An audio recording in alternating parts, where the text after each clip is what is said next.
तुझं नाव काय बेटा? अनुजा विठ्ठली वितार, राहणार? बळेगाव. बर. तुला इथं थेरपी घ्यायला यायला सुरुवात करून किती दिवस झाले? 20 दिवस झाले. 20 दिवस. तुला काय काय त्रास होता यायच्या अगोदर? डोकं दुखत होते, हां मान वगैरे दुखत होती, हां कमी दिसत होतं हां. आणि एकसारखं बघायला डोळ्यातून पाणी येत होतं. अच्छा. आणि शाळेमध्ये तुला बोर्डाकडे बघत असताना डोकं खूप दुखत होतं. दुखत होतं. बरं. आता आता काय फरक पडला तुला ह्या 20 दिवसामध्ये? मला आता चांगलं वाटतंय, हां.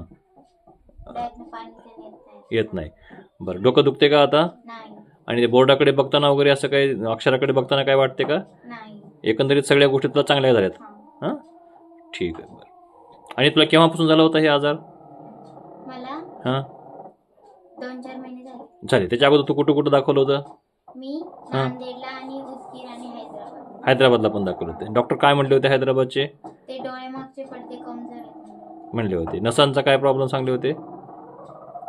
ते मम्मीला माहित आहे तेवढं. बरं बरं. ठीक आहे. हरकत नाही. आता आता एकंदरीत तुला सगळं बरं वाटते ना? हो. ठीक.